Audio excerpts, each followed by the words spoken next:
Hello ना public. परत आलोय मी जेसीबी घेऊन. आपला लेवल चालूच आहे आपली. आणि हे दगडधोंडे पण काय आता माझा पिछा नाही सोडत आहे बरं का. हे जेव्हापासून निघतायत ना तेव्हापासून मी यांची मजाच बघतोय. एक बार एक, मग दुसरा म्हणतो नाही नाही मी तर याच्यापेक्षा मोठा निघेन. असं म्हणत म्हणत यांनी जी स्पर्धा लावली आहे ना, तर मुरुम कमी आणि माती कमी असून ना निश्चित दगडीच निघतायत. आणि ते पण चक्क माझ्या वावरात. भाई, आजपर्यंत एवढ्या वेळा ट्रॅक्टर फिरला पण कधी दगड नाही निघाला. आणि आता डायरेक्ट मोठमोठे गोळे निघतायत. असो. माहोल तर पूर्ण पावसाचा झाला होता आणि असं बोलता बोलताच पाऊसही चालू झाला. मग जेसीबी पूर्ण पावसामध्येच चालू होता. वावरामध्ये थोडं थोडं पाणी साचायला चालू झालं होतं. पण जेसीबीवाले भाऊ बोलले की काही हरकत नाही, काही फरक नाही पडत. त्यांना बोललो तुम्हाला नाही पण मी पूर्ण भिजतोय ना इथे. तेही हसले आणि बोलले मग तूही येऊन बस आतमध्ये. ठीक आहे बोल.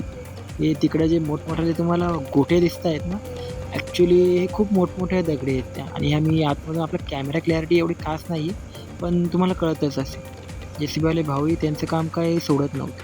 झाडे वगैरे काढून टाकली होती आणि आता आपल्याला ह्या दगडगोट्यांचाच बंदोबस्त लावायचा. पण ते बोलले की पहिले अगोदर सर्व बांध आपण साळून घेऊया.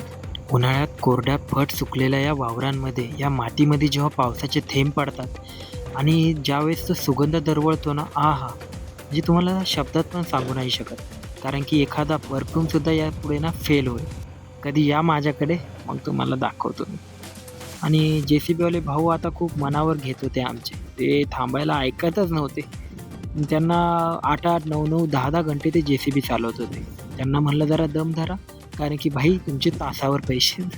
असं. पण काम मात्र एकदम परफेक्ट चालू होतं. हे तुम्हाला जे व्हिडिओमध्ये आता दिसतंय ना, ॲक्चुअली मी खाली उभा आहे आणि जेसीबी आता पूर्ण वर आहे. ते पूर्ण हे साळले आणि साळायचं काम अजून पण चालूच आहे. हे काही लवकर पूर्ण नाही होणार. त्यामुळे आता भेटूया उद्या. चला बाय.